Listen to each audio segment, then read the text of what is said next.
A silver-haired boy getting punched. His name is Hertz, our main character. Bullies beat him up for keeping food to himself instead of sharing.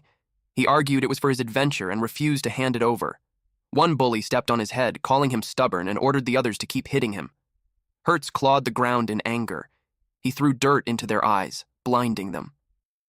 Then he punched the bully who stepped on him, shouting that there was nothing wrong with wanting an adventure.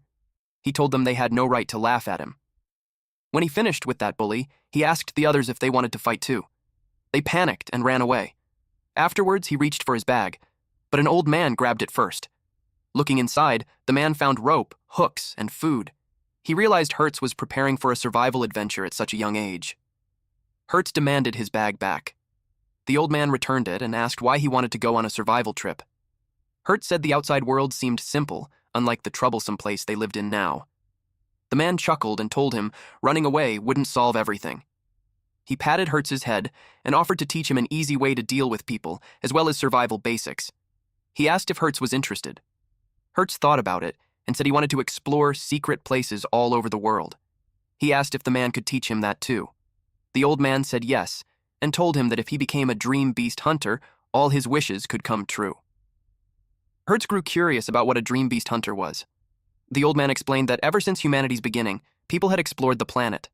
Dream beasts were mysterious creatures tied to human life. Thanks to them, humans had food and resources. He also explained that mysterious secret realms had appeared, and dream beast hunters were those who sought out rare dream beasts in those realms. It was a respected and admired profession, one that allowed a person to explore the whole world. The old man then asked the boy what he thought. Extending his hand, he invited Hertz to become a dream beast hunter and travel the world with him. Hertz's eyes lit up with excitement. He grabbed the man's hand and agreed. 10 years later. In a gourmet district restaurant, a large man in fine clothes caused a scene. He grabbed a waiter by the collar, shouting that he was being served trash and threatening to kill him. Terrified, the waiter begged for forgiveness. He explained that the magma lobster was the restaurant's finest dish. The red-haired man didn't listen. He slammed the waiter's head against the wall, as if talking to him was an insult. This man was Lord Hardy of Snowhawk. A woman then appeared. She agreed that magma lobster was indeed a rare ingredient, but said that if it wasn't cooked properly, it went to waste. She offered to show him how it should be prepared, promising him an unforgettable magma lobster. She told them to watch. First, she used a chilled knife to take out the lobster's meat. Next, she used oil extracted from its shell to draw out the flavor. Finally, she paired it with noodles made from low-grade phantom beasts. She served the crystal noodles with the magma lobster. Hardy stared at the dish. He gulped down the dish and chewed slowly. Then he dropped the plate, declaring that power was surging through his body. As expected from the youngest grade 2 chef in the human realm, her dream beast cuisine had made him stronger. She explained that the power within dream beasts could enhance the body. If he brought her more ingredients, she could make him even stronger with her cooking. Hardy then asked her to become his partner, promising her a good life if he rose in rank. She told him she'd think about it. In truth, she was looking for Hertz, who had promised to infiltrate Snowhawk first while she followed later. She had no idea what he was up to, but she swore to bring it up when they met again. Meanwhile, in the underground beast arena, the crowd roared. Some cheered for number 4, others shouted for number 10. Hardy brought the chef to his private underground arena. He told her that if there was any beast she wanted, he'd give it to her. They relaxed on a sofa, watching the fight on a large screen. Hardy added that winners could have anything, money, women, or even power. He promised the champion whatever they desired. To her, he promised everything as long as she stayed his personal cook. She thanked him and said she'd consider it carefully. The host then welcomed everyone to the long-awaited battle and introduced the stars of the night. The first was the Dark Sovereign from the Dream Beast Realm's rainforest, a shadow panther. Certified ultra-dangerous by the Federation, it was a deadly predator that had claimed countless lives, striking unseen in the night. The second was the mysterious Dream Beast Hunter on a 12-win streak. They called him Number 11. A guard opened his cage and told him it was his turn. Inside, a silver-haired man stirred, annoyed that he had been woken from his first decent sleep in a while. This Dream Beast Hunter was named Hertzky. The guard who opened the cage was terrified of him. After unlocking it, he ran off, quickly telling Hertzky that he had 5 minutes to prepare. Hertzky wondered if he really looked that scary. He stepped out of the cage. Passing by another cell, he asked the prisoner if they had been caught and thrown in here too, then asked if they wanted out. The man's eyes lit up with hope. He begged to be freed, saying he'd do anything. Soon the others inside began shouting that they wanted out as well. Hertzky told them to leave it to him. He'd get everyone out. He ordered them to step back. Then he kicked the bars. The prisoners were stunned. They couldn't believe the bars had shattered, flexing his muscles. He snapped the chains binding his body. Now free, it was time to go wild. He walked straight toward the center of the arena. Hardy, watching, saw how Hertzky destroyed a reinforced cell with a single kick. Hardy was amused. He snapped his fingers, signaling his subordinate to stir up the crowd. The host grabbed the microphone and announced the arrival of the mysterious Dream Beast Hunter, asking if he would extend his streak to 13 wins. Hertzky looked up at him with a cold gaze. Then he gave the possibility that the Shadow Panther, the dark sovereign dream beast of the rainforest, would satisfy its hunger. The battle soon began. The tiger leapt out of the cage. Hertzky took a step. He anticipated its attack. He stopped its paws using his bare hands. Then he gripped tightly and made it swirl in the air. After that, he threw it on the ground. Our MC approached it. He finds it strange because the size and the power don't match. He would describe it as someone who's never been in the wild. The host was surprised that he took it down in one hit. He defeated the Shadow Panther in just one strike, which makes it 13 consecutive wins. The crowd was amazed. Hardy finds him interesting and ordered to open the window because he wanted to talk to him. The female then offered to prepare a meal for him. She promised to make something to suit his palate. And then left. She was annoyed and surprised that Hertz infiltrated the underground beast arena. She knew the place would get chaotic, so she decided to gather evidence while she could. Hardy was impressed with his 13 consecutive wins. Then he offered to make him his subordinate. Because of that, he promised to get him out of there. Hertz replied that he couldn't ask for more. Then he informed him that he actually doesn't want to get out. He had one thing to say to them. Hardy asked what it was. He jumped on the floor where the host was. Then he grabbed the mic. Hertz shouted into the mic that the Federation banned underground beast arenas and that using rare dream beasts in private fights was forbidden. He declared that everything happening there was illegal. He said this place shouldn't even exist. The crowd only laughed at him, calling him crazy. That enraged Hardy. He ordered his men to release the Beast Kings and turn Hertz into minced meat. The gates rose, and the host froze in fear. Hertz handed back the mic and told the host to keep doing his job. From the gates came the ultra-dangerous black bear, the eight-eyed ape, and a quagga. Ferocious creatures feared even in the dream beast realm. No challenger had ever survived against them. Hertz smirked at the host's explanation. Then he stepped down into the arena. The host shouted about how amazing it was for him to return to the field. Everyone wondered how he would take on 3 Beast Kings at once. The gamblers in the crowd grew anxious. They didn't want their golden goose to die. The black bear saw him first. It charged. Hertz seized the chance, ran up to its arm, and struck. His blow made the black bear stagger into the eight-eyed ape. The ape grew furious. It turned on the bear. Hertz took his chance and ran. The gigantic ape leapt and tackled the black bear to the ground. Now Hertz faced his next opponent, the quagga, a rare and ferocious beast, rarely seen. He cracked his fists and grinned. This is going to be wild. Hertz declared that rare dream beasts belonged in sanctuaries. He asked the quagga why it was there, serving humans and killing for them. The host praised Hertz's skill, reminding the crowd that he had already forced a double knockout earlier. Now, facing the ferocious quagga, everyone waited to see what would happen. The quagga charged. Its strike shattered the ground. Then it bit down. Number 11, Hertz, was swallowed in a single gulp. The host shouted in shock, calling the quagga a terrifying beast king. The crowd groaned in disappointment. They thought Hertz had some hidden trump card, but instead it seemed over too soon. They complained, saying it was lame and nothing like the dazzling moves from earlier. But then the host noticed something. He announced that number 11 hadn't lost yet. Hertz was still alive, clinging to the quagga's hair. The crowd erupted in cheers, excited that he was living up to their hopes. To them, he was more than just an average fighter. But Hertz knew it was only because of their bets. He ignored their noise and focused on the quagga. He kicked its face. Then he clenched his fist and unleashed a devastating punch. The blow sent the quagga crashing into the ground. The impact split the floor. The Beast King lay unconscious, a massive bump swelling on its forehead. Just a few seconds later, the eight-eyed ape lunged at Hertz. He immediately grabbed the quagga and used it as a shield. Glancing around, he saw the black bear already down, most likely beaten by the ape earlier. The ape swung another punch. Hertz caught its arm, realizing Hardy was getting bored. He hoisted the ape up and hurled it in Hardy's direction. Hardy's men panicked and shouted for him to run, but Hardy just stood there, irritated that raising this scum was a waste. The ape smashed through the wall. Hardy's eyes burned with fury. He seized the ape, roaring that he had been quiet for too long, and people had forgotten how terrifying he truly was. He asked Hertz if he had any idea how he managed to build an underground arena of this size. Then, he flung the ape back at him. Hertz leapt backward, dodging it with ease. A grin spread on his face. Hardy was finally showing his true self. Hardy shouted at the guards, demanding to know what they were doing. They poured out of the gates and surrounded Hertz.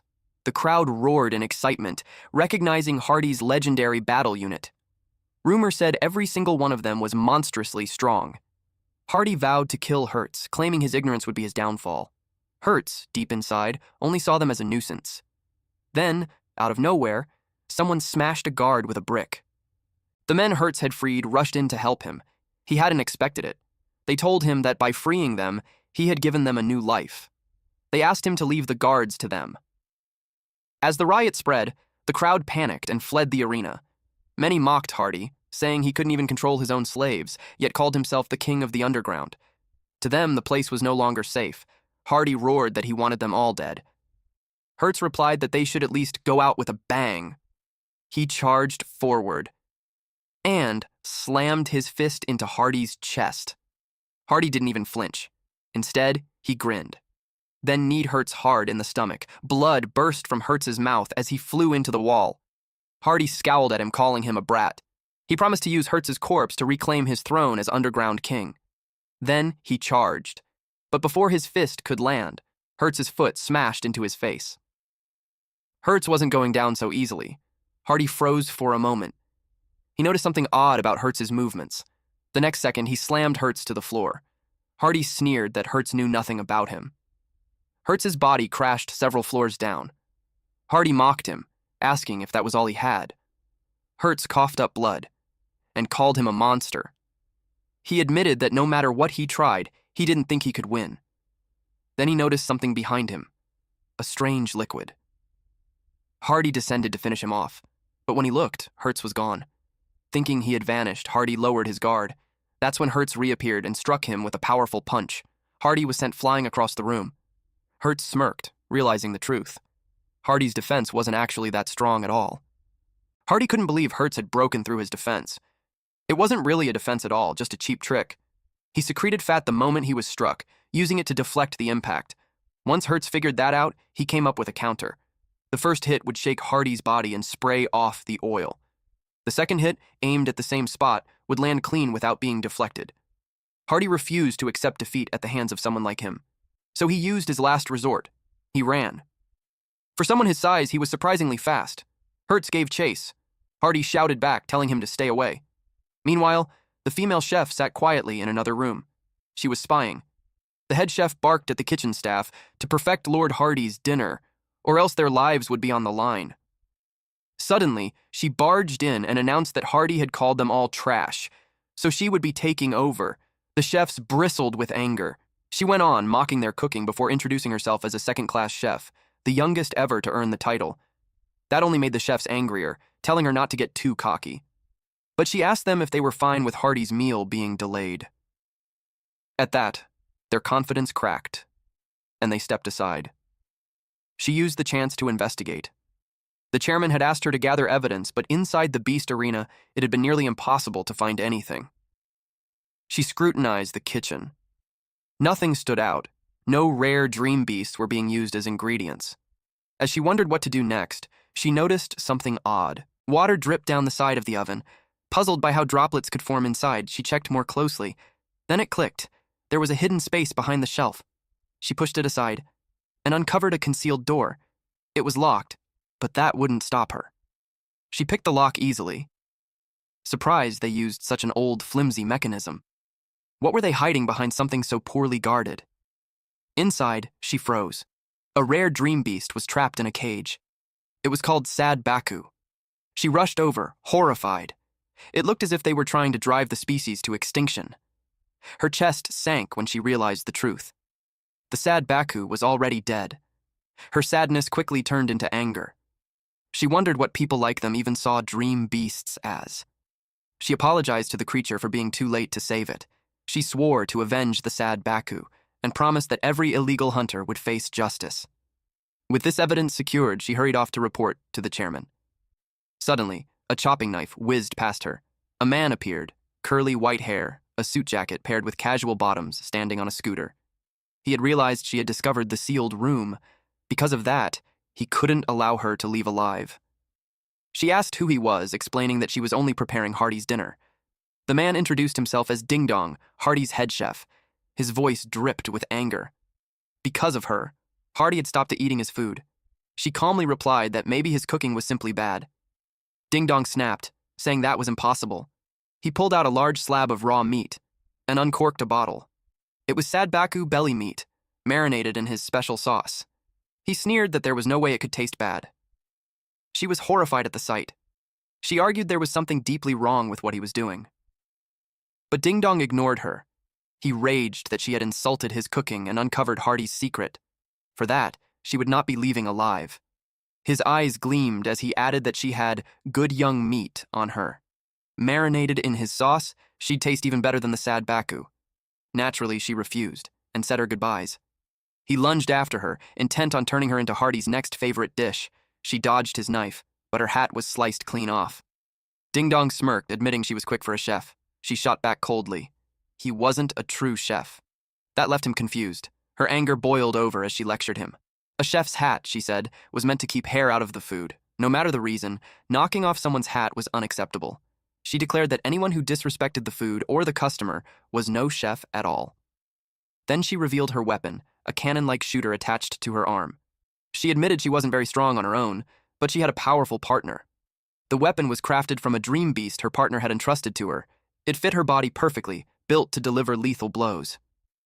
Ding Dong froze. His knife clattered to the floor. He nervously said she could take over the cooking, even use any ingredients she wanted, but she glared at him and answered coldly. A person who disrespects ingredients could never be called a chef. Then she fired. Afterward, she examined the rare meat marinated in Ding Dong's special sauce. The crazy bastard laid there unconscious. She hated the thought of wasting the ingredient. Hesitant, she forced herself to taste it.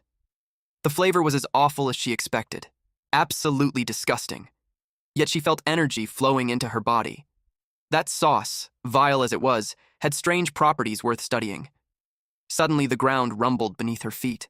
She stiffened, wondering what could have caused it. Hardy stormed into the kitchen, demanding his food. He froze when he saw the female chef. He shoved her aside and started eating with his bare hands. The chef's arm was hurt from the shove. Seeing Hardy up close, she noticed his wounds, then watched them begin to heal. Even stranger, Hardy started to slim down. She couldn't make sense of it. Hardy grumbled that the taste was terrible, but he could feel power coursing through him. He asked if she had made the dish. She only said she was glad it satisfied him. Hertz arrived, called her Rihanna, and asked if she'd found proof that Hardy was secretly using rare dream beasts. She whacked Hertz with a pan. His timing was awful. It was not the moment for questions. Turning to Hardy, she asked if he would believe her if she said she didn't know the man. Hardy grabbed the counter, furious at being mocked. He vowed to turn them into mincemeat. Hertz pointed out how furious Hardy was. Rihanna told Hertz to shut up and said they should run. Hardy hurled the counter at them, reminding everyone of his rampaging past, and swore he'd kill them as thanks. Rihanna dove for cover and ordered Hertz to protect her. But our MC just replied, "Yeah, probably can't." Hardy lunged to punch Hertz. Hertz blocked with his forearms, feeling how strong Hardy really was. Determined not to lose, Hertz kicked Hardy in the face. Hardy chuckled, grabbed Hertz's foot, and pulled him in to land a punch to the stomach. He compared Hertz's attack to a massage. Our MC wasn't offended and told him to be grateful, then kicked the shit out of this bastard's face with his other foot. Hertz finally broke free from Hardy's grip. Hardy sneered that he was all bite and no bark. Rihanna grew worried. Hardy was overwhelming Hertz, and she knew he couldn't win like this, so she decided to secretly make him a dream beast dish. But with Hardy present, she couldn't get into the sealed room. She stopped at an empty wall, summoned her black hammer, and smashed it. The wall finally cracked. Dust filled the air, making her cough. As she expected, the sad Baku was on the other side. She didn't want to use it as an ingredient, but there was no other choice. To her, the least she could do was make sure its death wasn't in vain, and she promised again to avenge it. She asked the beast to lend her its strength. Then she began to cook. She sliced the meat into thin cuts, seared them quickly over high heat, seasoned them with her special blend, and strained it. The dish was finally ready. Meanwhile, Hertz was thrown outside. He muttered that Hardy might be rotten, but he was still a former champion. Still, Hertz couldn't afford to lose here. Then a smell reached him. It made his mouth water. The aroma alone gave him energy. Rihanna appeared holding out the dish she had prepared. She hoped it would give him the strength to end Hardy in a single punch. Rihanna hurled the bottle toward Hertz, but someone else caught it. It was Hardy. Both of them knew that was bad. Hardy sniffed it, then decided to drink it himself. He downed the entire bottle, only to vomit it out immediately. It was freaking spicy. He screamed for water. Rihanna admitted she had expected this, so she'd spiked it with ultra-spicy chili peppers. Then she tossed the real one. This time, Hertz caught it. He uncorked the bottle and drank it in one go. After swallowing, he exclaimed how good it was. It was pure, concentrated meat juice, lighter even than vegetables. Hertz said it felt like all restraints had broken, like he was chasing after true freedom. In short, it was delicious beyond words. His muscles swelled, his dream power surged, climbing to stage 2. Now it was time to pay Hardy back for everything. Hardy chugged down water. He shouted in frustration, saying he had worked himself to the bone, yet his dream power still wouldn't rise to level 2. Why did Hertz get to achieve it so easily? Rihanna calmly noted that it was expected of the chairman's student to already be at level 2 at his age. Dream power had 3 stages. Level 1 gave a tough, unyielding body. At level 2, the body glowed gold and became dozens of times stronger than level 1. As for level 3, that was the stuff of legends. Hardy, unwilling to let go of everything he had built, hurled the water container at Hertz. Hertz crushed it barehanded. He told Hardy he didn't understand what hard work meant. Hardy hadn't fought in 10 years. He had sat back and watched from the sidelines, and none of that could be called working hard. Hardy snapped back that he could never level up, so he had no choice but to sink this low. He insisted Hertz would never understand. Hertz replied with something his master once said: dream power was a miraculous force. Someone who abandoned their dreams would never have a future. Then he asked Hardy, what was his dream? The question stunned him. A memory surfaced. He and his friend had once reached the border between the human realm and the dream beast realm, a place called Mammy Highlands. His friend was thrilled. Their shared dream was about to come true. Hardy's hands trembled as he called his friend's name, Vian. Then Hardy told him that this was as far as he would go. Vian was shocked. They had promised to find the rarest dream beast in the world and prove wrong all those who had looked down on them. But Hardy said the reason people looked down on them wasn't because they were weak. It was because they were born poor, with no backing. No matter what they did, no one would care. Even if they succeeded to others, they would still be losers. Vian argued that they didn't need anyone's approval. Exploring the world itself was amazing enough, but Hardy had had enough. To him, a dream was meaningless if it didn't bring success. Money and power. That was the only path forward. Vian felt sad watching him walk away. He didn't know if Hardy's path was right, but he was still determined to reach the top. He vowed to enter the dream beast realm and stand at its peak.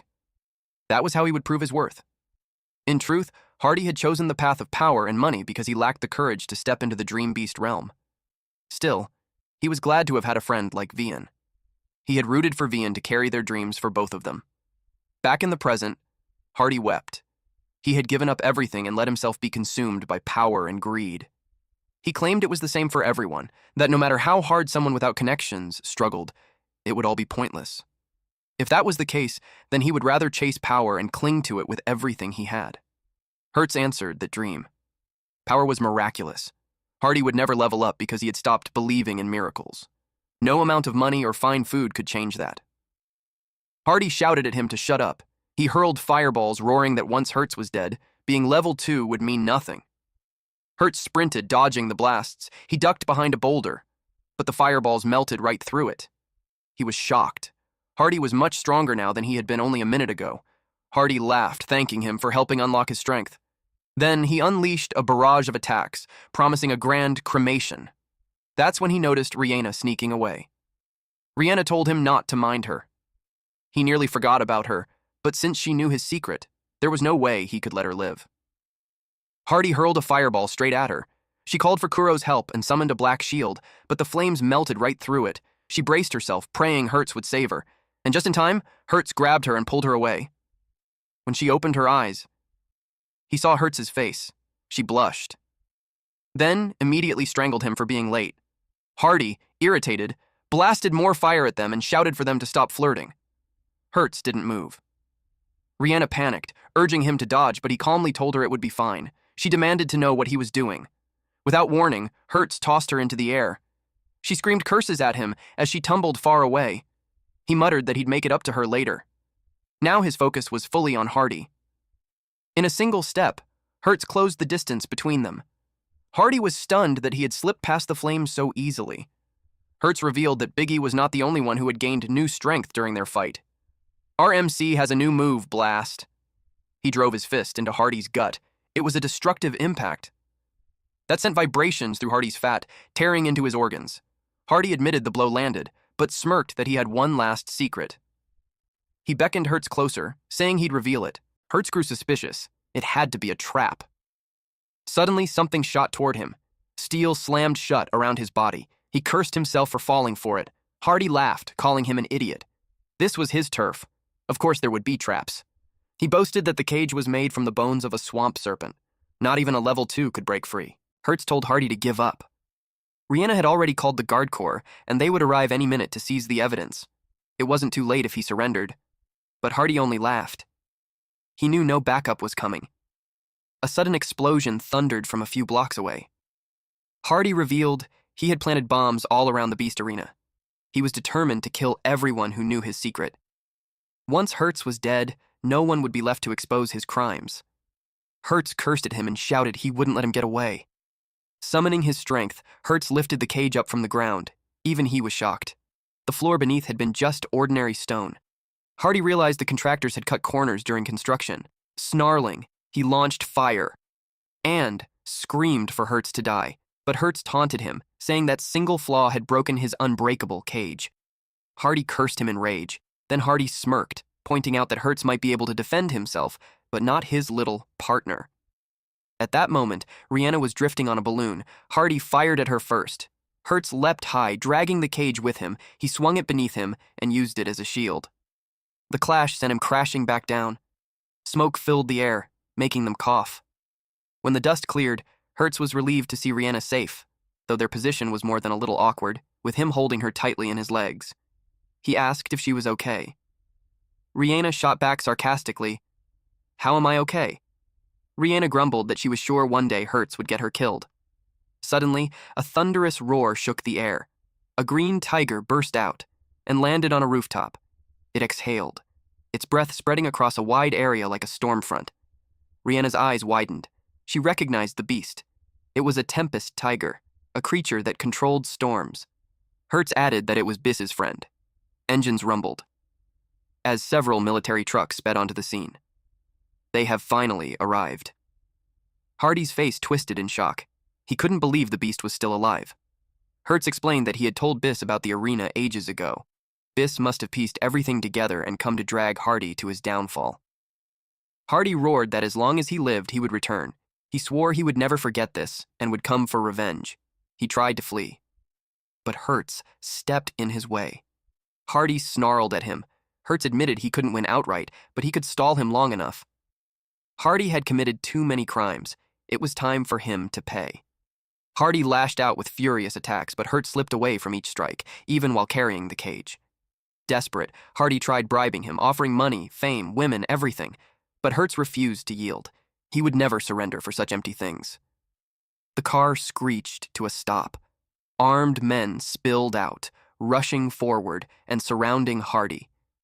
The commander gave the order to fire. A net shot out, wrapping tightly around him. Hardy immediately realized he was in trouble.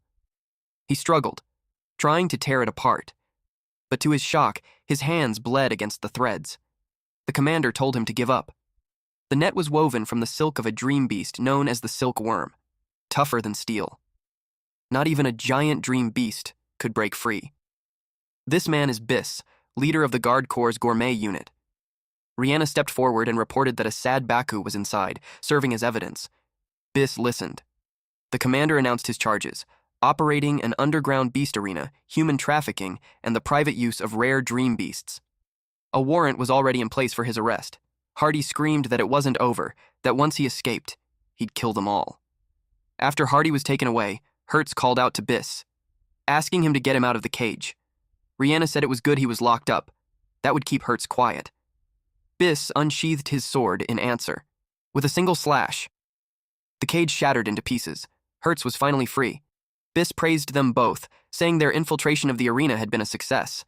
Thanks to them, Hardy's crimes were now exposed. Hertz clapped Biss on the shoulder, telling him not to worry. It was their master's request. He also noted that their master seemed to be investigating Hardy as well. Biss asked what exactly he was investigating. Hertz explained it was the Dream Beast supply chain. Rihanna was the one who first noticed something odd. While cooking, she realized the scent of the Dream Beast kept getting weaker and weaker. The ingredients didn't deliver their full effect. Their master had instructed them to dig deeper. Hertz followed the trail of food, which led him to Hardy. But the more he looked into it, the stranger it became. Rihanna cut in, confirming that Hardy had indeed acquired a large number of rare dream beasts in the past few months. But those dream beasts were far weaker than normal ones, so weak they could only fool clueless buyers in underground arenas. Aside from the sad Baku, all of them were fakes, and worse, Hardy wasn't even selling them. He was consuming them himself. So the question remained, where had those ingredients come from? It was as if they appeared out of thin air. Hertz asked if Hardy had connections. Biss said they'd been looking, but so far had no intel on who was supplying the beasts. However, he added there were two strange pieces of information that might be linked. Hertz asked about it. Biss explained that 6 months ago, the peace in the gourmet town was suddenly shattered. A ton of thugs just vanished. They went to investigate immediately, but the scene was a mess and there were beast claw marks everywhere. Hertz asked if it was a beast. He replied yes, because the analysis confirmed they belonged to a dream beast. They found remnants of some seriously powerful dream power. Hertz asked if the walls of Gourmet Town were breached and thugs were taken out by a dream beast. It's what Biss thinks, so he went to check on the steel ramparts that were built to keep dream beasts out, but they were completely untouched. Hertz also thinks it was strange. He was in a deep thought while they waited for his insights. He thought long and hard, but he got nothing. He complained that his brain was about to explode. Because of that, Rihanna called him an idiot. Someone then called Hardy. It was Rihanna. She acted cute and assumed that he knew the inside story. Being a prideful man, he got offended and asked her who she thinks he is. He told her that even if he knew, there's no way he'd tell her. He was surprised, though, because Biss pointed his sword at him while telling him not to waste their time. He asked him what he's planning to do and told him that if he kills him without an interrogation, it would be a violation of federal law. Biss replied that he doesn't have to say anything and he wouldn't break the law either. He was caught off guard as the Tempest Tiger approached. Biss subtly threatened him that being attacked by a dream beast during capture would be an unavoidable accident.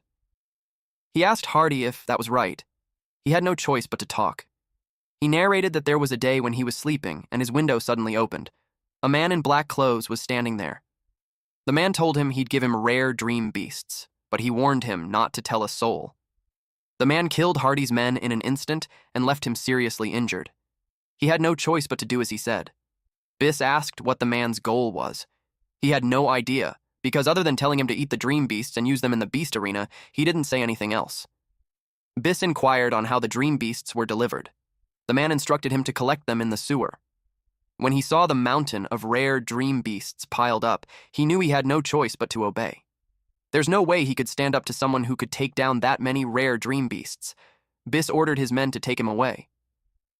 Hertz expressed that the more he finds out, the less he understands. He asked what the connection was. Biss explained that a guy appeared 6 months ago. He wouldn't say he came out of nowhere, but he did come out of the sewer. The guy was originally a normal guy, but along with dream power, he had an extraordinary talent for gambling and built an entertainment empire. And with the money he earned from gambling, he started a loan shark business. That guy might be their breakthrough. Hertz asked the guy's name. He revealed it was a gray. In another setting, at a casino, several games were simultaneously played. The waitress wore a bunny suit. Someone then uttered, "Unbelievable," while staring at someone. Another person thinks the same. The man in question simply sipped his wine. Eventually, they concluded that the person in front of them wasn't a human. Instead, he's a god. It was the owner of the nightless castle, a gray. He went all in. The person in front of him got overwhelmed. So, he asked him if he's not afraid of losing. It made a gray laugh out loud. The idea of that was so funny to him. Then he became serious. He replied that the moment he sat down there, losing became an impossibility. He urged him to hurry up. The person in front of him was prideful and didn't want to lose either. He decided to cheat with his dream power, but to his surprise, his hand got shot. A gray threw a card on his hand and cut his flesh. Then he told him that intentionally changing the roll of the dice was forbidden. That's common sense in gambling den. He ultimately broke the rules. Someone came and asked a gray if he figured out the roll only by sound. It was our MC, and he challenged him for a game. A gray looked suspicious. He asked if he's aware of what they're betting there. He showed him a scorpion dream beast, then a snake dream beast, and lastly, a spider dream beast. Those were the dream beasts that carry deadly poison. Once eaten, they stimulate the human body, and there's a certain chance one would acquire dream power. Though, there's also a chance that one would die. But if a professional chef prepares it, the mortality rate goes down a bit. And what they're betting on is who becomes food for the poison bugs. To him, betting money or things was boring. In the world of dream beasts, power was everything. And there, he could obtain that power. So if he could beat him at that table, his chef will put his heart and soul into making a poison bug dish. If he eats it and survives, he'd gain power, and he would officially become one of his subordinates. And the loser becomes food for the poison bugs. There's a 99% chance they'll die, but if they miraculously survive, they'll awaken to a new power. Even if they die, it was easier to dispose of them once the poison was gone. And when one person dies, the next person's odds of gaining power goes up. So, it's a win-win. Hertz simplified it to satisfying people's ambitions to get stronger by using the poison bugs. Then he cursed at him. A gray stated that he's not breaking any laws. Then he asked him if he's in. If not, he should just get out. Hertz expressed that he was in. Then he sat down. He clarified that he's not interested in betting power. Instead, he would tell him about the power he got when he came out of that sewer. Then he asked him if he's in. A gray took that as a challenge. Then he expressed that he couldn't stand a guy like him. He told him that people like him won't stand a chance against him in gambling. Then he let him choose the game. Hertz chose poker. He called a red-haired girl in a bunny suit and closed the deal. He was ready to see what he got, especially when he's that confident. Cards were laid out. A gray waited for his move. Hertz placed his card. It was a pair of kings. A gray commented that it wasn't bad at all. Our MC surprisingly went all in. A gray was displeased that he went all in right off the bat. He asked him if he didn't know the rules. He replied that he doesn't know much about gambling, except for the longer it takes, the more pain it's going to be. That's why he'd settle it in one go. He baited him by saying that a god of gambling like him would surely take the bet. A gray thinks he doesn't understand what happens when he loses. So he ordered his men to show him. His men dragged the cheating guy to the cage. They chained him outside the cage. The poor guy got scared when the stinger of the scorpion approached and stabbed his neck. The poison in his body became evident when his veins started popping out. The man groaned in pain. Hertz's eyes furrowed. He borrowed some knives from Reina's pocket and threw them quickly. The knives cut off the chain. Reina felt bad about her kitchen knives. Hertz left the rest to her. She replied that she'd kill him one day. She took out a vial from her chest and made the guy drink it. He was able to drink it without problems, and his health got restored instantly. He started coughing. The crowd watched intently. The guy was surprised and happy that he's alive. Hertz revealed that it was a concentrate made from the broth of the rare dream beast, the sad Baku, which neutralizes most poison. What's more is that it can even draw out a human's latent life potential. All they had to do was use up the dream beast's poison. Then Hertz turned to a gray, saying that the poison's gone and the man's alive and all those were within the rules. Agray agreed. But he commented that he's quite a spender for using such a rare item on nobody. He went all in too. Hertz had a pair of kings, and Agray had a pair of aces. The winner was a gray. The crowd called him a god.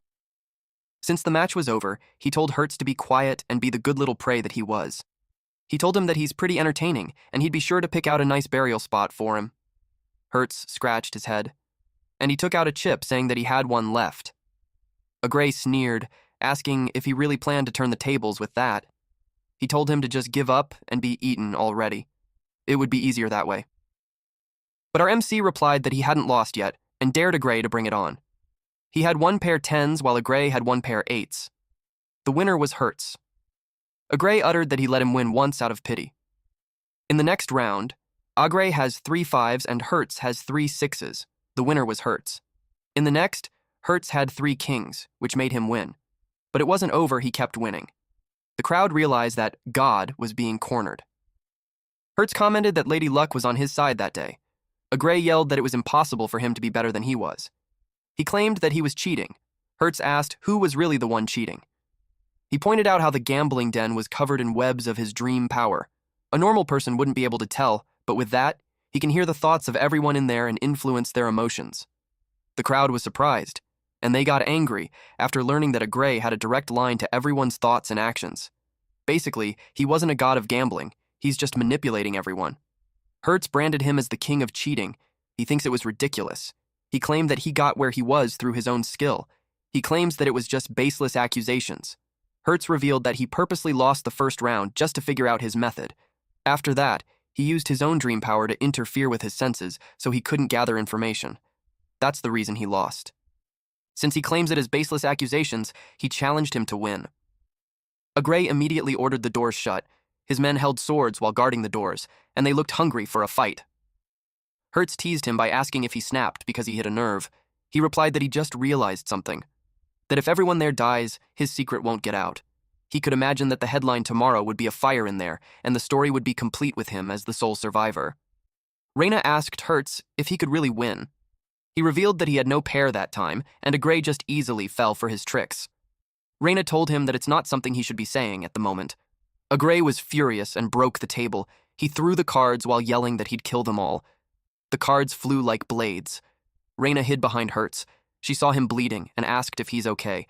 Hertz told her to take care of the small fry since he can handle that guy easily. She's fine with that, so she made a stretching snake triple shot.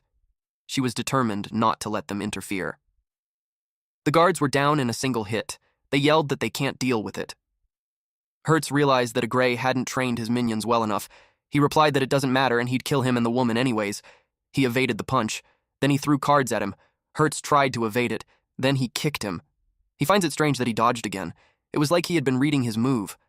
Agray suggested that Hertz was starting to get affected. It was slowly but surely, and he still got plenty of cards. He made him realize that he might not have enough blood to spare. Hertz told him that his cards don't work on him anymore. Agray thought he was just acting tough, so he released more cards. It hit Hertz on the shoulder. Some of it scratched his arm. But he continued to rush forward. Agray noticed that he clamped the cards between his muscles and used them like armor to block his attacks.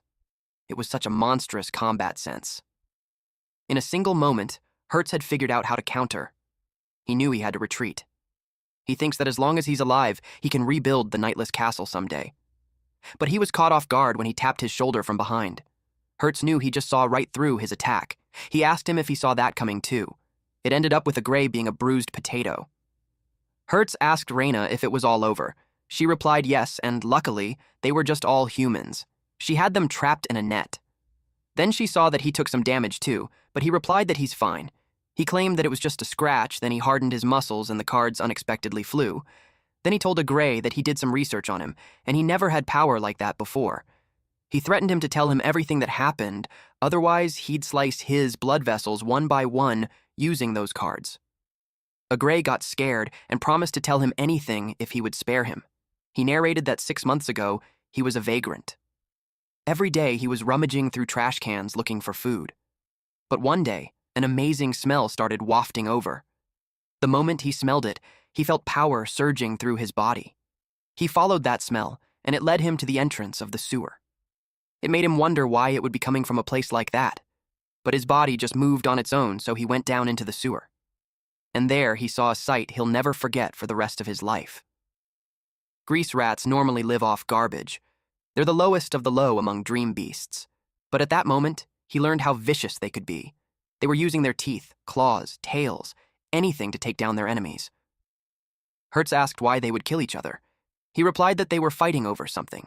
He watched them and saw that it was because of a single drop of blood. They seemed to be afraid of that blood, but at the same time, their bodies were drawn by it. He was shocked. But that's when he realized that he was drawn to that blood too. He stepped on them and reached for it. He tried to drink it. He continued that the blood dripped into the sewer water. He still drank it and got out of there. Hertz asked him if it was the time he got the cards. He clarified if he's saying that his dream power awakened from a single drop of blood. He replied yes, and admitted that he never thought it would work out well. Hertz asked where he got the poison bugs. He replied that a guy in black robe gave them to him. He doesn't know anything more than that. Hertz thought about how it was a guy in a black robe again. Suddenly, Reina, who was near the scorpion's cage, called him. He asked what it was. She took out her knife and spin it. She chopped the claw.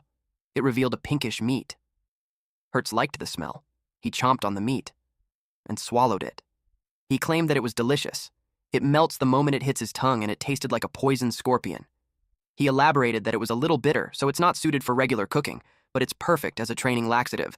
And that clicked to Reina. She identified it as a poison scorpion. Hertz replied that poison scorpions were the kind of dream beasts that one would find in the sewer, and the ones they had were way too big. Reina, as a chef, had to make an accurate judgment on every single ingredient. Poison scorpions were a bit bitter, but she sometimes used them as a seasoning.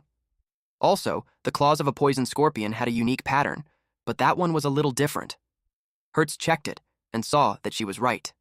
It looked like a flower before it bloomed. It was a pattern that a poison scorpion should never have. Like the grease rat, the poison scorpion was a bottom-tier dream beast.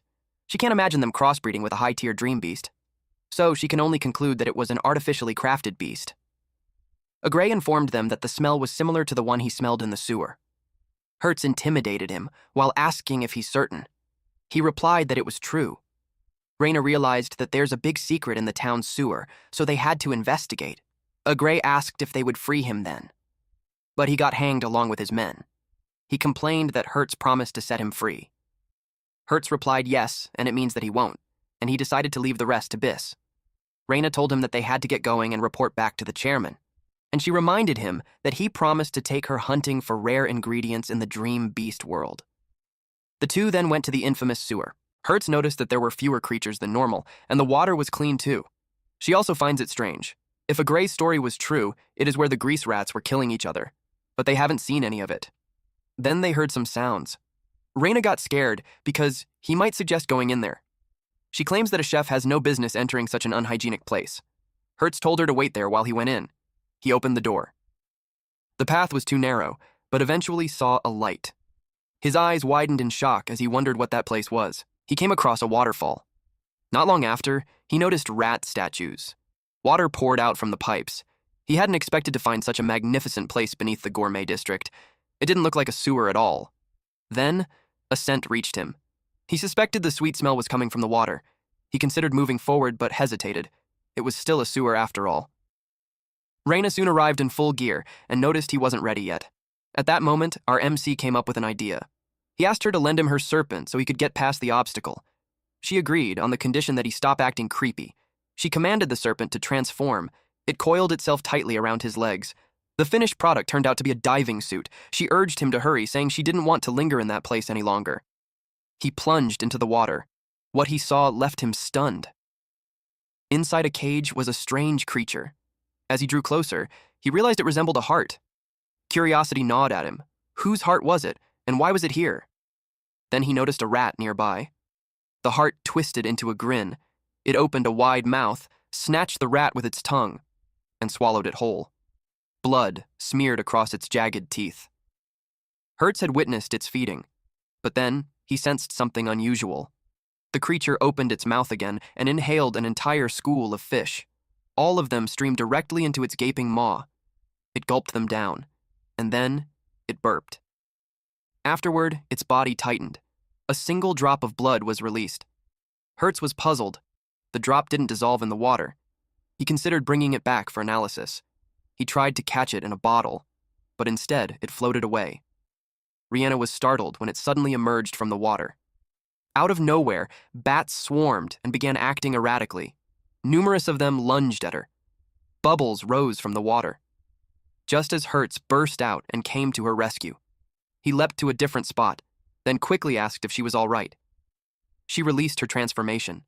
At once, she raised a barrier. It was just in time. The bats were diving at them again. Her serpents lashed out, striking back at the swarm. She told Hertz to leave the defense to her while he attacked with everything he had. He nodded and promised to finish it quickly. Then he noticed something unusual. The bats were going after the blood. One of them devoured it. Its wings thickened. It grew in size and began consuming the other bats. Rihanna was baffled by what was happening. They watched as the bat rammed into the others, devouring them one by one. Then it landed heavily on the statue, its gaze fixed on them next. Rihanna panicked when she saw how massive it had become. Hertz speculated it was either mutating by eating its own kind, or it was the blood's influence. He warned her not to lower her guard. Stepping out of the barrier, he caught its claws with his bare hands. He wanted to test just how much stronger it had become after consuming that blood. The bat slammed against the wall, and then collapsed to the ground. Hertz went to it. Finding it barely conscious, it trembled under a murderous aura as Hertz glared down at it. He stretched out his hand and tore the bat's wings apart. With that done, they prepared to leave. Rihanna asked if he had discovered anything. He told her about the massive heart imprisoned in an iron cage beneath the water, and how the blood it released was what turned the bats ferocious. He also remarked that the giant bat from earlier seemed weak, much like the ones in Hardy's arena, large but hollow inside. For a moment, he considered taking the heart and embarking on a journey, but Rihanna suggested leaving the matter to the chairman. The thought of pushing more work onto their master made Hertz smile. Exploring the world's most remote regions and encountering every rare dream beast, that was his dream. He couldn't help but think again of seizing the heart. They ventured deeper into the sewer. He dipped his foot into the water. Then, someone appeared. Hertz thought their luck had run out. If the heart were taken, the entire plan would fall apart. The figure before him asked if he could simply pretend not to have seen anything and walk away. If not, it threatened to kill him. But Rihanna shot back, saying it wouldn't matter, because sooner or later, the truth would be uncovered. The creature paused for a second, then answered coldly, saying they would die there instead. Hertz was stunned. It could talk. Rihanna explained that it was a chase rat. He found it hard to believe a dream beast could speak. She clarified that it was only because of hypnosis. Rats, she added, were especially easy to manipulate that way. From its behavior, she could tell it was standing guard. Hertz quickly realized its duty was to protect the heart. He demanded to know what that heart truly was. By then, the chase rat had finished warming up. It was ready to kill them. Hertz didn't flinch. To him, it was still just a rat. He went on the offensive. He threw a punch. The rat extended its hand. Its claws slashed at him. The blow sent him flying back the way he had come. He was shocked at its speed. Rihanna explained that hypnosis amplified both its strength and swiftness, but the technique came at a cost. It burned through its lifespan as it fought. She advised dragging the fight out. That way, its body would eventually collapse on its own. The chase rat smirked, impressed by her knowledge of such a lesser dream beast. Hertz declared he didn't need to wait. He could bring it down before its body gave in. His steps grew heavier. He charged forward, but suddenly his path was blocked. He fixed a glare on the creature. He shattered the stones in front of him. Then, with a swift kick, he sent the chase rat flying to the opposite side. He was already anticipating where it would land. The chase rat, impressed, noted how quickly Hertz had crafted a strategy in the heat of battle. Hertz declared that while they could drag things out and win eventually, staying on the defensive wasn't his style. The chase rat countered that ending the fight quickly was impossible, but Hertz retorted that whether the battle was long or short, the outcome would be the same. The chase rat would lose. He lunged forward, but the rat darted sideways in a blur. It crossed over to the other side of the sewer water. Hertz taunted it, trying to draw it down into a direct clash. But the rat knew better. Testing raw strength wouldn't work. It considered other ways to kill him. It stretched out its hand. The water began to swirl. A thick mist spread across the area. Hertz demanded to know what it was. The chase rat revealed it to be emerald viper venom. A single breath of it would render him unconscious. Just one drop could wipe out every living thing in the sewer. It mocked him, saying he should have surrendered quietly. Now he was only struggling in vain. Hertz realized how dire the situation was. His strength was slipping away. Rihanna shouted for him to hang on. Then she landed beside him, holding a fucking rice cooker. She switched it on and told him to leave the rest to her. The rice cooker sucked the shit out of the venom. Hertz felt his strength return completely. That air purifier, crafted with serpent parts, worked flawlessly. Rihanna proudly declared that she could create anything so long as her knowledge allowed. He called her a genius, though she admitted that in situations beyond her control, her creations were nothing more than decoration. She left the rest to him. Hertz turned his eyes upward, spotting the chase rat perched on the pipes. He gathered air at his foot. Then he kicked, sending a surge of water crashing toward the chase rat. But the rat conjured a poison shield. The attack was stopped coldly. Hertz realized it had condensed poison with dream power to forge that shield. It was no ordinary technique. He demanded to know who it really was. The chase rat, impressed by his sharp eye, admitted it hadn't expected him to notice so much. But, it said, none of that mattered. He would still die. The atmospheric poison levels had risen beyond purification. A warning blared from the purifier and asked them to evacuate immediately. Rihanna confessed she had reached her limit. She urged him to be cautious. The chase rat unleashed more venom. It condensed the toxin into a sphere. Hertz stepped back. The deadly orb was only a few inches away. Our MC lashed out with a kick to divert it before it reached him. The venom ball detonated against the ceiling. Using that much dream power must have placed tremendous strain on its body. Rihanna wondered aloud if the rat could really endure. But the chase rat didn't care. It saw itself as disposable anyway. As long as it could kill them, that was enough. Hertz admitted that at this rate, they might as well forget about the heart. They'd be the ones to die first. Then Rihanna caught the scent of poison. Something clicked in her mind. She ordered him to dash toward the exit. He hoisted her onto his shoulders and asked if they'd even make it out alive. He sprinted with everything he had. To aid him, she transformed the serpent into a lighter. Then she sparked it. He demanded to know what she was planning. Her lips curled into a grin. It's art.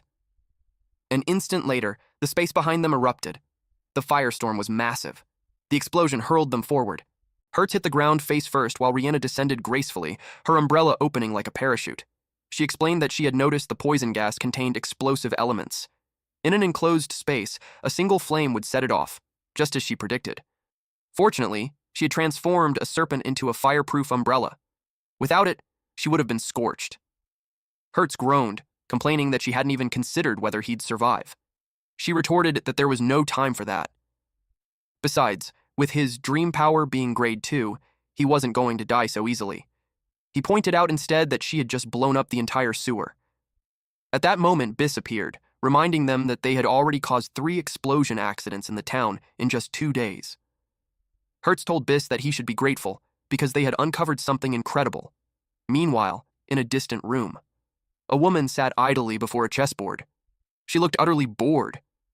Then, one of the black pieces suddenly cracked. This woman, Leonia, was informed that the rat in the sewers had been killed. A silhouette emerged, remarking that someone must have discovered the truth, which meant the Gourmet District's guard unit wasn't as incompetent as they thought. A maid stepped in and asked if they should retrieve the nightmare heart, but the man dismissed the idea, saying it was unnecessary. It seemed to be destroyed already, and as long as their plan moved forward, there was no need to recover it. He added that he was expecting something else to occur soon, in another place. Snacks were being served, balanced carefully on the back of a tortoise. They were for Hertz. He dug in immediately. Rihanna mentioned that she had contacted the boss and that Hertz should speak with him later. Proudly, she reminded him that she had cooked the food, so he should slow down and enjoy it. If it wasn't enough, she would make more. But he protested, saying he didn't have the luxury of eating slowly. Then she asked about his injuries, at the guard unit. This was where they were staying for the moment. Hertz showed his back. Rihanna noticed that his wounds had already healed. He continued to rest. Then, a screen lit up. A man appeared and asked if their mission in the Gourmet District was going smoothly. Hertz grumbled, complaining that the man had dumped such a troublesome task on him. He went on to explain what had happened in the underground waterways. Since the chase rat had pushed him so far, demonstrated perfect remote control over dream power and displayed such strength, Hertz suspected their opponent was no ordinary young beast. He asked the man if he knew about the Dark Abyss. The man replied no, then asked if it was connected to the mission. This man, Forsus, explained that there had once been people who would stop at nothing to seize dream beasts. Those scum slaughtered them without restraint. They sold rare dream beast meat, fur, and bones. Because of their greed, at least 117 species of rare dream beasts had gone extinct. At that rate, the future of dream beast resources would have been doomed. So, 100 years ago, the Federation boss at the time ordered him to lead warriors and crush the Dark Abyss. Hertz was stunned. If that was 100 years ago, just how old was Forsus now? Forsus, however, grew irritated and told him not to interrupt the story. He continued, saying the recent events felt eerily similar to the Dark Abyss. They had annihilated the Dark Abyss in that battle, but their leader had escaped. To this day, his whereabouts remained unknown. That brutal method of directly obtaining and exploiting dream beasts made him suspect the Dark Abyss had returned. Hertz let out a burp. He rubbed his stomach, which turned into an airport, by the way, saying he was full. Hertz concluded, explaining that even if the Dark Abyss had resurfaced, finding them would be difficult if they chose to remain hidden. Forsus wasn't certain, but he knew the matter was worth investigating. He also knew Hertz had his eyes on the dream beast realm. Then, our MC asked if Forsus truly wanted him to go. He answered yes. That response made the two of them visibly shocked. The dream beast realm lay at a volcanic lake, 1,500 meters above sea level. Within it lived dream beasts so rare that even among rare species, they stood apart. They projected themselves there virtually and saw a 6-winged crystal crab. Its glittering body was covered in jewels, and 6 wings stretched from its sides.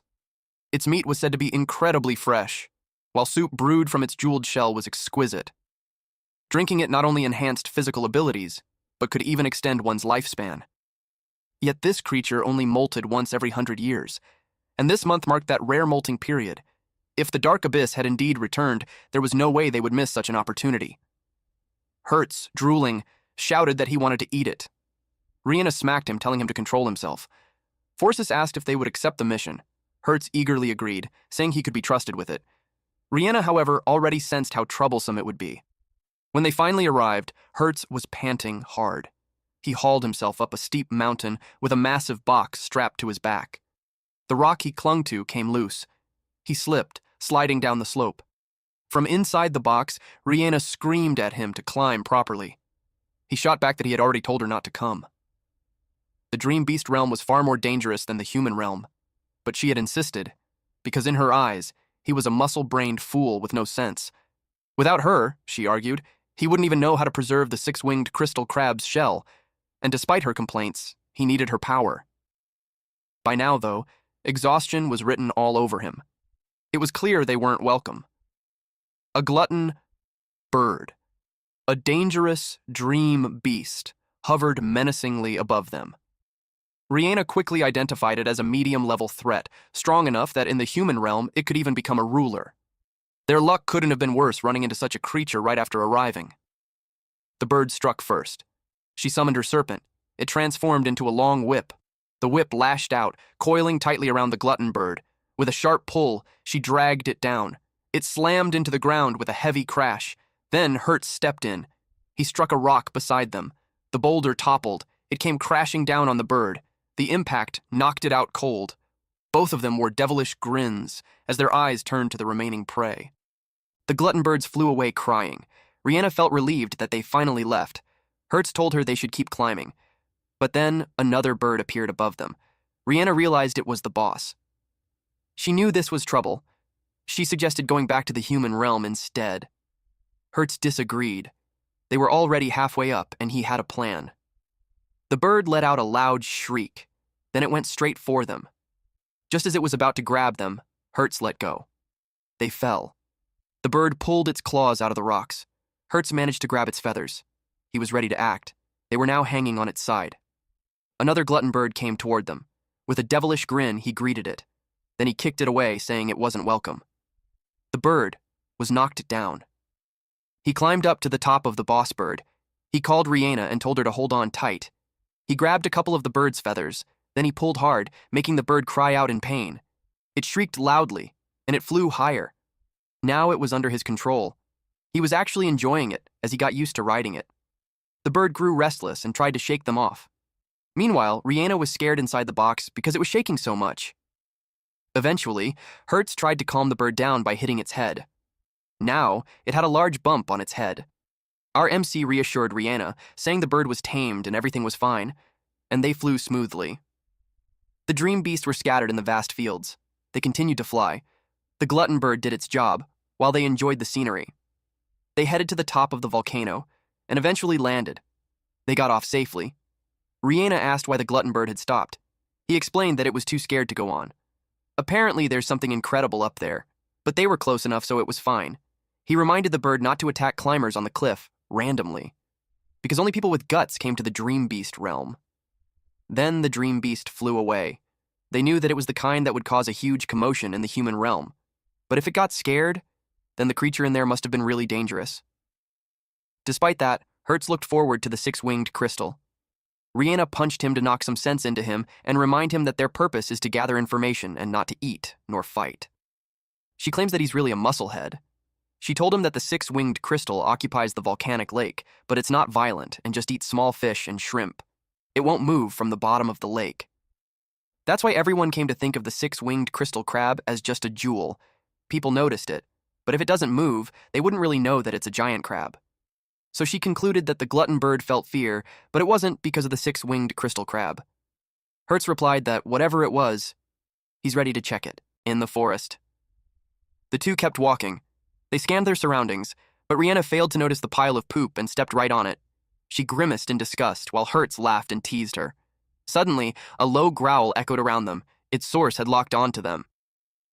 Hertz immediately sensed the danger. A black aura grew closer. A monster examined its territory. It was a high-level threat, a beginner-class dream beast known as the stub tiger. The beast continued moving until it spotted an intruder in its jungle. The two of them stood their ground. Hertz raised his voice and challenged it to a fight. Their eyes met, predator and man locked in a tense stare. But then, without warning, the stub tiger collapsed. When they went closer, they saw its body battered and broken. Rihanna frowned, wondering who could have done this. Covered in lacerations, the creature had no hope left. Rihanna speculated that it had dragged itself that far using only muscle contractions, until sheer fear of Hertz finished it off. Those wounds, they realized, had been inflicted by six-winged crystal crabs. Hertz frowned. He thought they were supposed to be peaceful dream beasts. Rihanna was just as puzzled. Then, once again, a thunderous noise echoed through the area. Rihanna guessed the six-winged crystal crab must be rampaging. They followed the sound toward a massive crater. Bones were scattered all around it, and what they saw stunned them. The six-winged crystal crab loomed before them. It had devoured every dream beast around the lake.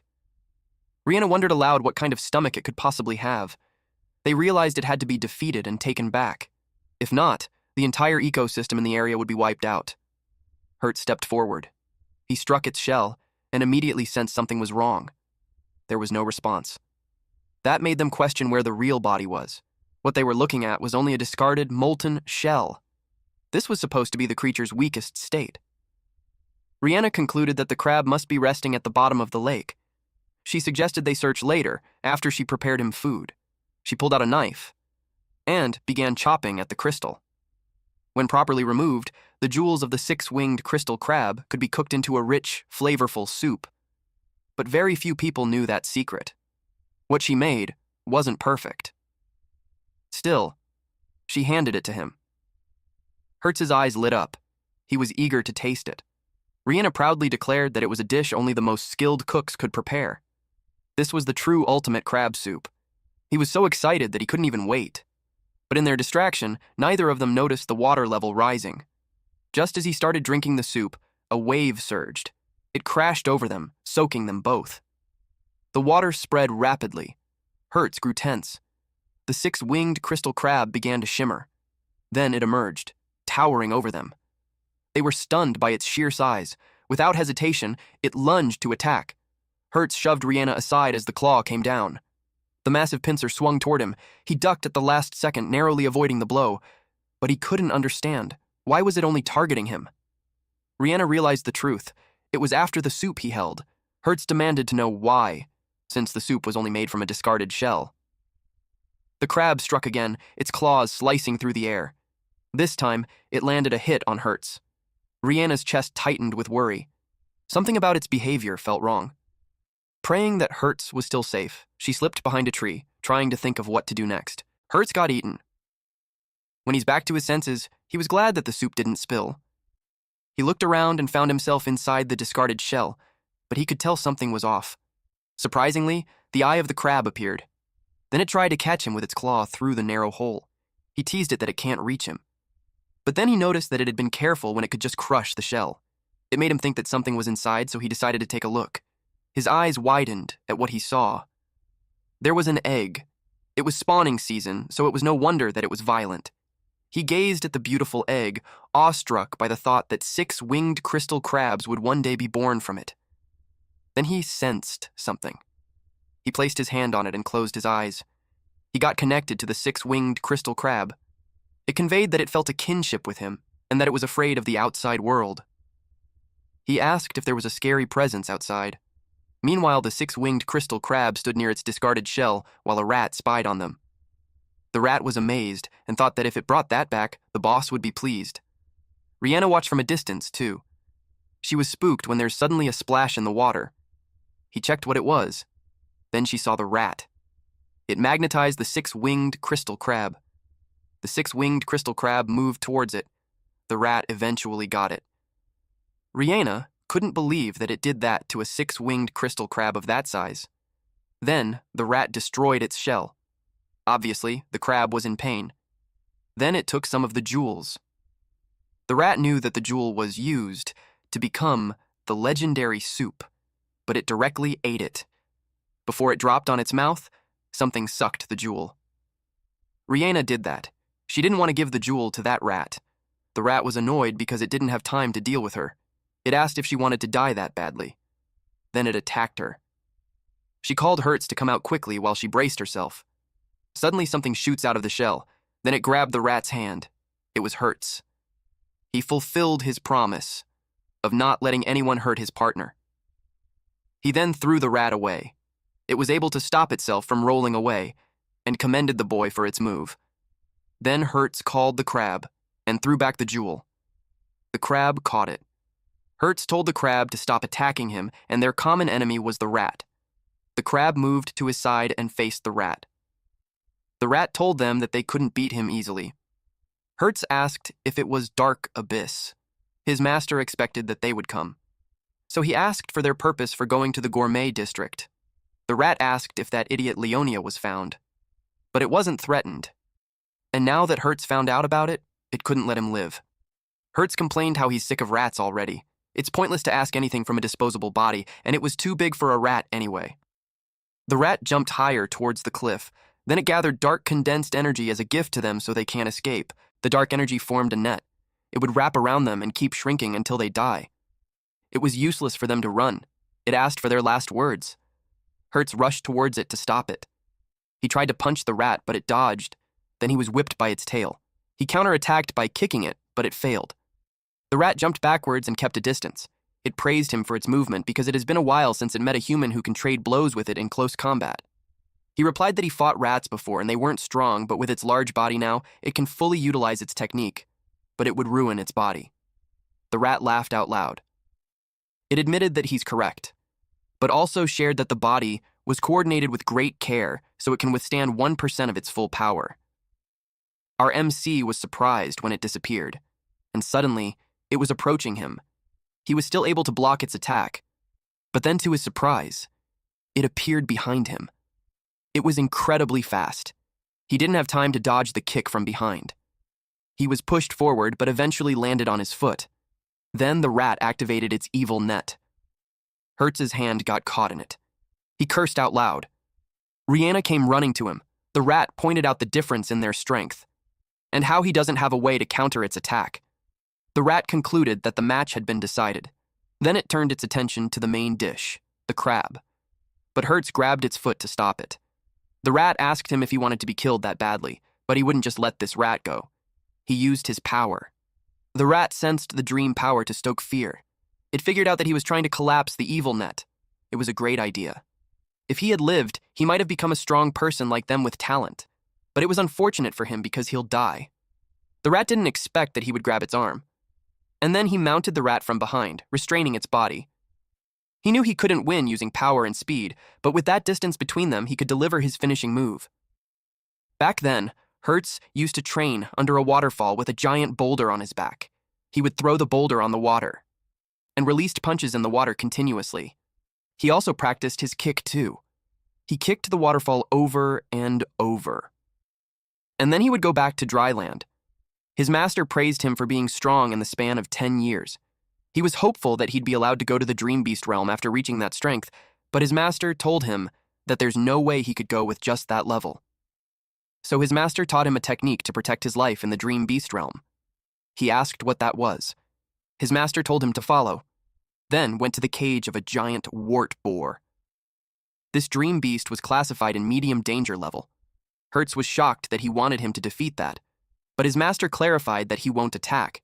Instead, he would keep dodging the attacks using the handrail. It made him confused. The door opened. Hertz was grabbed by the hood of his shirt and was thrown inside. He got annoyed by the old man and asked if he's trying to kill him. Forces replied that Dream Beast bodies were bigger than theirs, so if he encountered one outdoors and he can't win or escape, there's only one way to survive, and it was to choke hold. A chokehold is a way of holding someone's neck to stop air or blood flow. Ain't no way he could do that to this big-ass gorilla. Forces told him that he can't learn methods to nullify enemy attack power without rotating the cage. He asked what he meant by that. He was confused when Forces approached the cage and lifted it. Then he instructed him to hold tight to the handrail, then dodge the Dream Beast's attacks. Hertz was hit.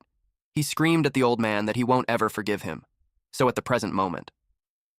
The rat was amused that he used a chokehold, but it thinks that he couldn't really seal his movements with something like that. It scoffed. It made some mist come out of the ground. Then it told him that his bones would be crushed to powder. He replied that the chokehold technique that he learned from his master is a technique to break an enemy's attacks, but he added a little improvement to it, because he liked to be on the offense. The rat asked what he's trying to do. He lifted it for a super big rotation. It was a match of stubbornness. They crashed near the crab. Rihanna was near them, when suddenly they moved at a lightning speed. They kept at it until it reached sunset. They continued to move at lightning speed. Rihanna was starting to worry about where he was. The golden rays of sun shone on the whole area. Rihanna hid behind a tree, while Hertz was still holding on to the rat. The rat was already annoyed and Hertz was reaching his limit. Rihanna came out because just as she expected, her power was needed at that time. She praised Hertz for doing well. Then she fired. The rat knew it was a bad situation. It was followed by a huge explosion. Naturally, Hertz got caught in it and he ended up in bandages. Rihanna called him an idiot for being reckless to the point that he almost died. They had no medicine, so he had to endure. They need to have him heal quickly, so she suggested returning to the gourmet district. But she saw the crab approaching him. She froze. She thought they were doomed, but she noticed it acting strange. Then she realized that it must have been telling them to follow. She yelled at it to wait. She carried Hertz as she followed the crab. Then she asked where they were. She entered a cave, and she was surprised how beautiful it was inside. There were several eggs of different sizes too. One started to crack. Eventually, it hatched. The crisis of the remaining one species has been avoided. It was so beautiful, but Hertz was at his limit too. He realized that he had been seriously injured. Rihanna then noticed that our MC's heartbeat was getting weaker. A baby crab unexpectedly approached his unconscious body. It went up to his chest and made his body shoot golden light. She was surprised to learn that the crystal crab's jewels have a healing effect. It was such a great discovery. It was at a level where one could carve their name in the history of Dream Beast studies. Slowly, Hertz opened his eyes. He was surprised. He immediately stood up and rejoiced that power was surging through his whole body and his body felt so light. He goofed around as he celebrated his body feeling light. The small crab jumped to his shoulder and cuddled on his neck. He felt ticklish. Then he asked if it was the crab that helped him. He thanked me and explained that he had to go back because his master was waiting. They said goodbye to the crab. The small one returned to the side of the big one. The big crab extended its claws. It gave them a piece of the shell. He tied strings around it to carry it. He thanked the crab and promised that he'll come back to see it again. They made their way out of the cave. It was such a big shell, so Rihanna had started imagining how delicious it could be. Her daydreaming made her bump into it when Hertz suddenly stopped. She asked him what was wrong. They immediately recognized the outer area boss, an iron mammoth. It has a high danger level. They hid behind the bushes when it passed by. They watched it walk away, towards the gourmet district. It made them curious what business it has there. Regular people can only defeat up to medium danger level. Something with such high-level danger could only be defeated by the military. The gourmet district doesn't have enough forces to defeat that thing. Rihanna knew that it was a dream beast that sleeps in caves, so the situation doesn't look good. She wondered how they could contract the gourmet district. Hertz thinks that something must have happened in the gourmet district for the iron mammoth to wake up. He told her to contact Biss while he stalls that thing. He told her to be careful. She started running as fast as she could. She called her serpent and made it transform. She used a parakeet to travel. Meanwhile, Hertz stretches his body as he prepares to fight. He leapt and blocked the path of the iron mammoth. He told the big guy not to hurry since it just woke up. Meanwhile, in the town's walls, 3 men were standing there. And they noticed something on the outside of the walls. There were cheat monkeys. It was a mid-danger level dream beasts. They fired at it. The cheat monkeys skillfully evaded the attacks. It started climbing the walls like it was going berserk. It was a cunning beast. When it senses danger, it attacks beings weaker than itself. One of them asked if it meant that they're weak. The gourmet district was the largest entertainment district in the human realm. It has enough forces to defeat high danger level dream beasts. It was quite something that they managed to break into such a place. One of them speculated that it must have encountered something more terrifying. They had a bad feeling about it. At the same time, in a restaurant, a plate shattered. It caught the attention of other diners. One of them expressed that he's full because everything in the gourmet district was delicious. But he crushed the glass in his hands while announcing that the gourmet district's history would end there, and it was time for them to begin. He was about to walk out. A purple-haired woman saw him, and she activated her skill, called Dance Activation Pollen. The pollen spread throughout the district. A man was affected by it. His body emitted fire. Suddenly, someone made his way through the staircase. It was a long ascend. When he reached the top, he immediately reported to the chief that something terrible was happening in the gourmet district. He told him to come see the situation quickly, because citizens were rampaging throughout the city. Biss called his Tempest Tiger. He ordered it to drag down all dream beasts that climbed the wall while he checked inside the castle. He gripped his sword tightly. It made him wonder what was happening in the gourmet district. A man ran as fast as he could, but he didn't look like he's okay. He then saw a woman in the alleyway. He grabbed a tin can and was about to hit her, but someone intervened. It was Biss. He struck the man that looked like a zombie. Biss lectured him that it's not good to raise a hand to the woman you love. Then he told the woman that he'd clean the place, so she better hurry to a safe place. The woman thanked him. Guards scattered on the streets. Biss watched the interactions between the civilians. Then he got a waft of a scent. It was such a sweet smell, and it made him think that it's what's causing the citizens to rampage. But it was a puzzle why he's unaffected. He also got curious on who the culprit was. Suddenly he heard a static sound. It came from the gourmet district plaza. A screen flashed a blue-haired man. He asked everyone if they were surprised. He stated that there might be demons sleeping in the hearts of people close to them. He questioned why they had to hide those demons. He stated one hardship of the people, like working from morning to night, and the salary they would get was a pittance. And to survive, they had no choice but to endure the boss's abuse. And no matter how desperately they worked, they were exploited by the guild.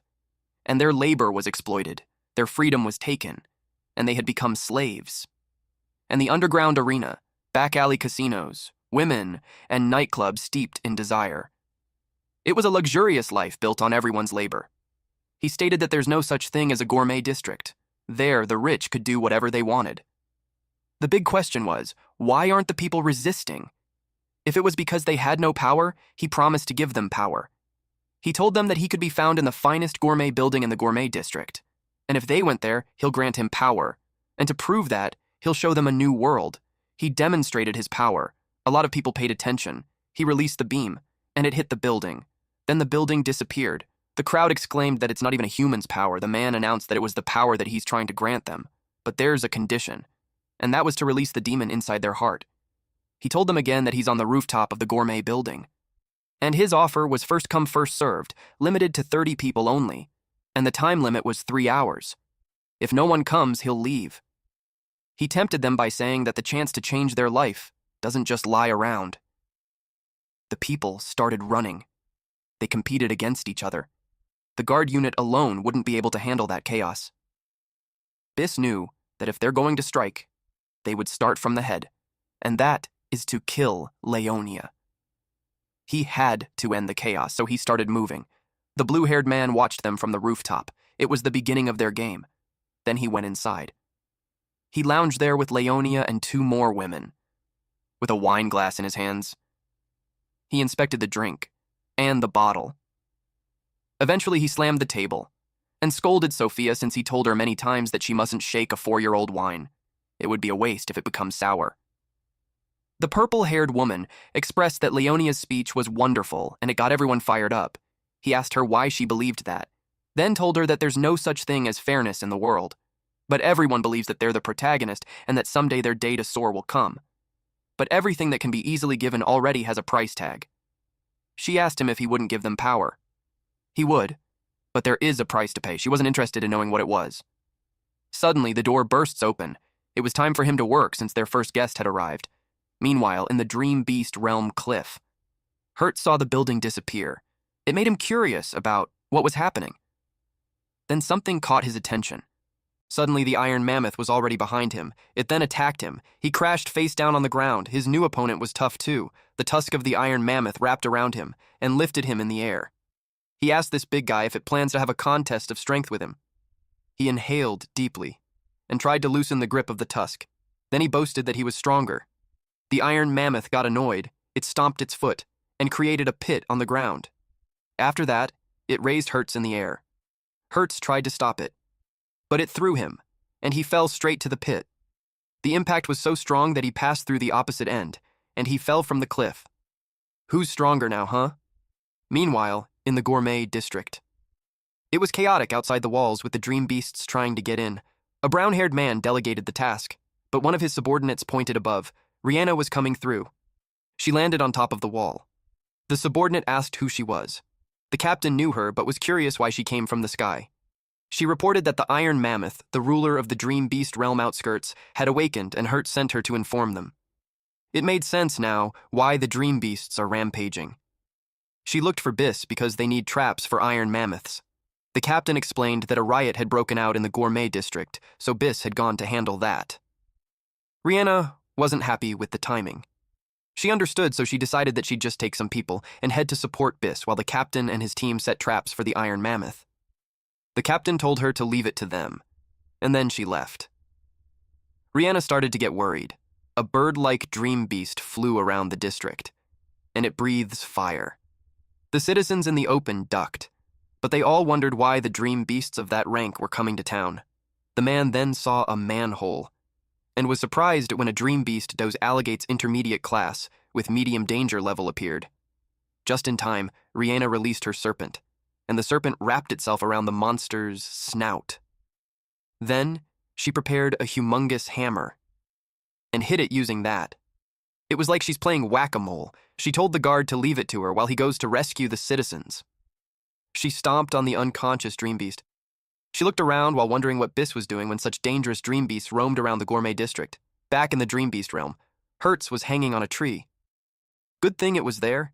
He really thought he was going to die. As he dangled there, he kept thinking of what he should do.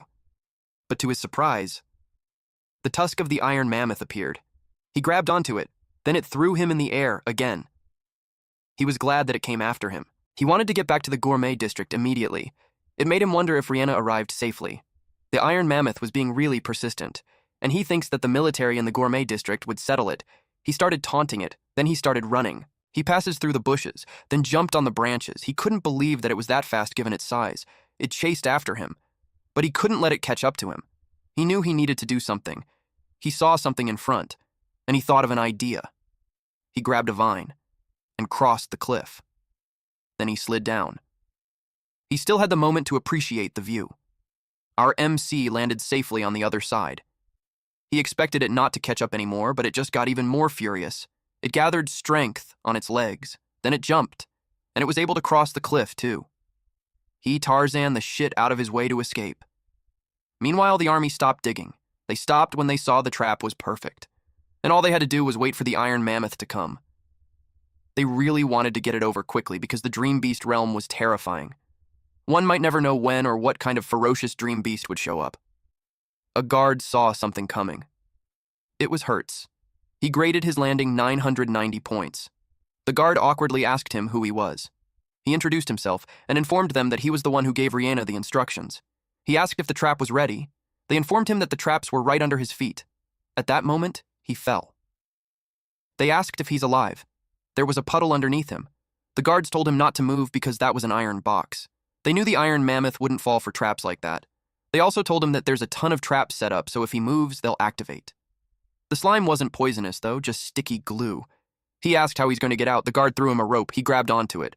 They pulled him up. He reached the top and made it out. He apologized since he didn't expect a trap on the landing spot. Then they heard a sound. It terrified him.